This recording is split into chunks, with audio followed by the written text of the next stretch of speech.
So 5 ways to grow fast from seed to Series A, or whatever your milestone may be. We're going to focus on a few different things. And has anyone is at a company that just raised recently, that just fundraised? Okay, a couple people. So this is kind of like the playbook a little bit for you just raised, or you're trying to get to that next milestone. What are 5 things you need to do right away to like put in place a program, a PR program, a viral marketing program, a digital campaign program that makes a difference right away? Okay, so way number 1 is define how you're perceived. Define how you're perceived. And there's a lot of ways to do this, and surprising ways that you can shape the perception of your brand in profound ways that can accelerate your growth much, much faster based on how people perceive you. So, question is, why is this news? Who here recognizes this picture? Okay, a few people were at my prior presentation, so you recognize it a little bit. Okay, this is, for those of you who don't realize, this is a couple making out. Okay. This is, you guys have been working long hours, haven't done that in a long time. Thank you for reminding me. No, this is a couple making out, and this was one of the 3 most published photos in the world in 2011. Okay, so the question is why? So if you zoom out, this is why. This is a couple making out during the 2011 Vancouver riots, which is not a great reason for a riot. It was like the hockey team lost and people rioted, so not a fantastic reason. But nonetheless, what makes this interesting, this couple, is that it's the context of, well, they're on the street in the middle of a riot making out. Why, what's the story there? What are they doing? Why are they doing that? There's a lot of questions. So suddenly this is news. So the point I'm trying to make is, this is your product. You guys, whatever your product is a couple making out. What I mean by that is not that you don't have a super interesting product. You probably do. Not that you don't have a product that's, to use the jargon around here, disruptive. You probably do. But in the context of world events, in the context of terrorist attacks, in the context of the presidential election, in the context of all this, there's just a lot of noise out there, right? So in the scheme of things, overall, how you're perceived, you need to, 1, make yourself known if you're a startup and you're growing. And 2, you have to create this. You have to create the perception around you that makes you suddenly important. This strategic context. And that doesn't mean, if you're a B2C company, that can mean that, okay, this is in with consumers and the public. If you're a B2B, that means perception in your industry, in your vertical, with the 100 enterprise companies that can purchase your software. Whatever it is, you have to build that strategic context. And I want to give you a B2C example of how you can do this and a B2B example of how you can do this as well. Okay, so create a strategic context for your brand that defines a new market position. And this is the other part of this we're going to talk about, which is once you have that milestone where you've just raised, you're trying to grow, you're accelerating, the market position you've had does not need to equal the market position in the future. And that strategic context can help with that. Okay, so here's a B2C example, and then we'll do B2B. So B2C example is Kloof. Think of it as Instagram for pet lovers.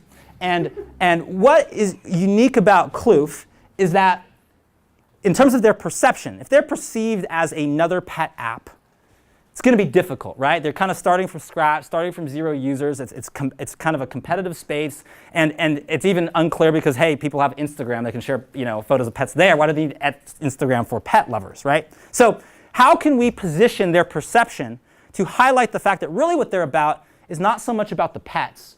They're actually about the connections you make with other people as a pet parent by having that kind of shared interest. That's really what they're about. So how can we heighten that perception to say, hey, this is actually kind of a social network based around your love of pets more than just an app where you share cute photos of what Fido's doing, okay? So let's create that perception. So what we want to do that is create a strategic context in the messaging that highlighted those relationships, and a feature of the app, in fact, where you could see people walking their dog around you. And potentially you could go on a doggy walking date or something like that. So we're highlighting the relationships. We had the strategic context for dating and romance. We're going to change the perception. And we conducted a survey of 2,000 people to determine what your dog's breed says about you. Or more simply put, a little more frankly put, if you're at the dog park and you have a dog, which dog gets you the hot date? Okay?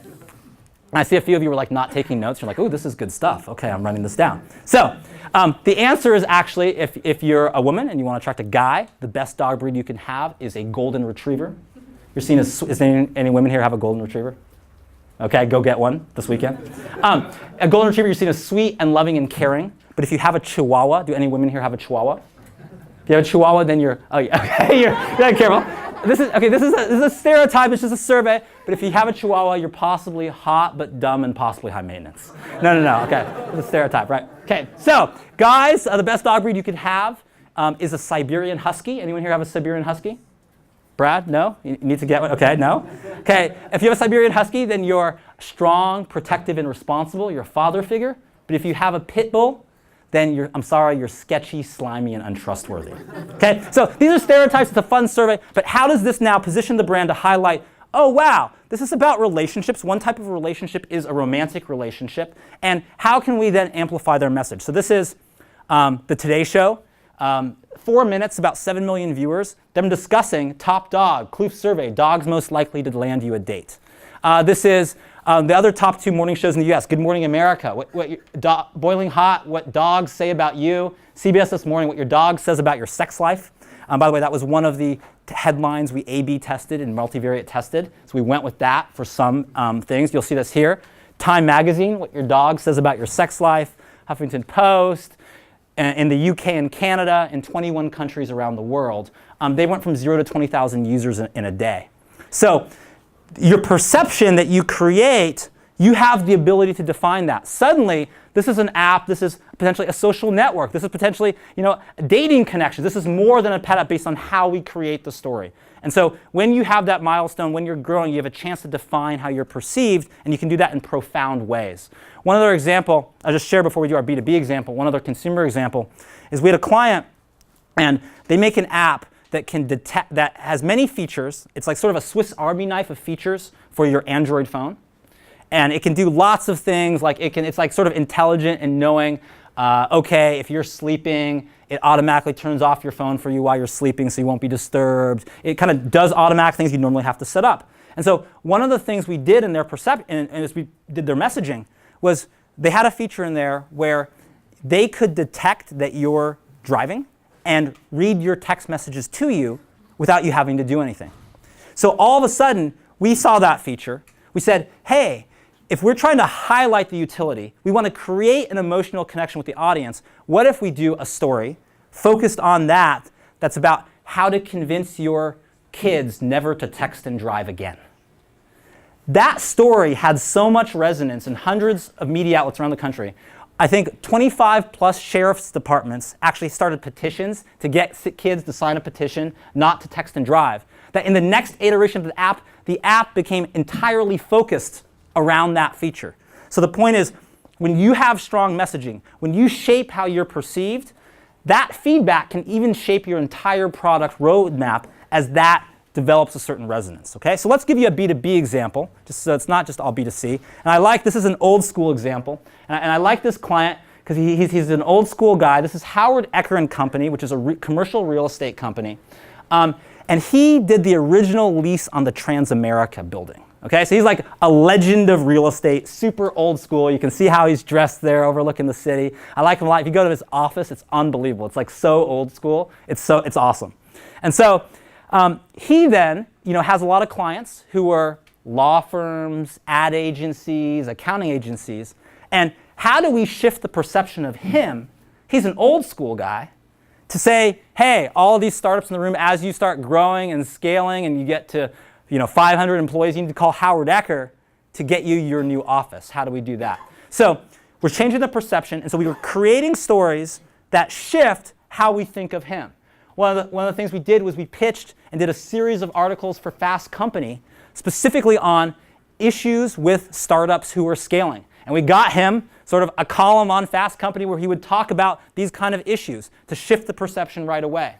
We went to his main market, which is Chicago, and we started placing all kinds of startup data and news in the publication. So here is the headline, Startup Culture Inspires Changes in Traditional Chicago Office Spaces. So suddenly he's at the forefront of how startups are changing. We went to other places that are more kind of like hip and trendy, kind of like younger sort of business outlets. So we went to Chicago Grid. There, you can tell this is hip and trendy because their slogan is all up in your business. It's a business blog, and we started placing interviews with him. So now the perception of this old school legend of real estate is actually, he's all about startups, growth, what's the new open office configuration, and his perception has changed. And you can change that perception in as little as like 3 months if you're diligent about how you do this. So the biggest point to know is like how you're perceived is not set in stone. In fact, you create that perception.